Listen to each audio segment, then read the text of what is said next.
তো আজকে ভাবছিলাম যে রাত্রিবেলাতে ভাত খাবো না, মানে ভাত খেতে আজকে রাত্রে ইচ্ছা করছিল না, সেই কারণে আমার মাথায় একটা আইডিয়া আসলো তাহলে কী খাওয়া যায়। তো ভাবলাম আজকে একটু চাউমিন খাই। তো চাউমিন আর একটু পাস্তা সেদ্ধ করেছি, চাউমিন আর পাস্তা দুটো একসাথে মিক্সড করে আজকে রান্না করবো। চলো তোমাদেরকেও দেখাই। তো এই যে আমি চাউমিন বানানোর জন্য সব কিছু রেডি করে নিয়েছি, চাউমিন আর পাস্তা সেদ্ধ করে নিয়েছি। আর দেখো এখানে আছে গাজর, বরবটি আর বিনস একসাথেই কেটে রেখেছি। একটু বরবটি ছিল তো ফেলে দিইনি ওটাকে, আর ওটাকে কাজে লাগিয়ে নিয়েছি। আর এটা হচ্ছে বাঁধাকপি, পেঁয়াজ আর ক্যাপসিকাম। আর এখানে আছে ডিম, দেশি মুরগির ডিম। তো রান্নাটা স্টার্ট করা যাক, চলো। এখন কড়াই তেল গরম করে সব সবজিগুলো ভাজতে শুরু করে দিয়েছি। দেখো আমি ভেজে নিচ্ছি গাজর, ক্যাপসিকাম যা যা ছিল সবগুলো ভেজে নিচ্ছি। এবার চাউমিন রান্নাটা কমপ্লিট হয়ে গেছে। দেখো কতটা সুন্দর লাগছে না দেখতে, ইয়াম্মি ইয়াম্মি। কেমন লাগছে বলো তোমরা সবাই কমেন্টে জানিও। চাউমিন খেতে বসে গেছি, দেখো কতটা সুন্দর লাগছে দেখতে।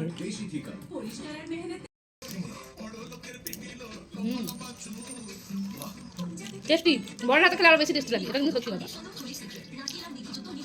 দেখো বন্ধুরা, আমিও কিন্তু আমার বাড়িতে খাইয়ে দিই।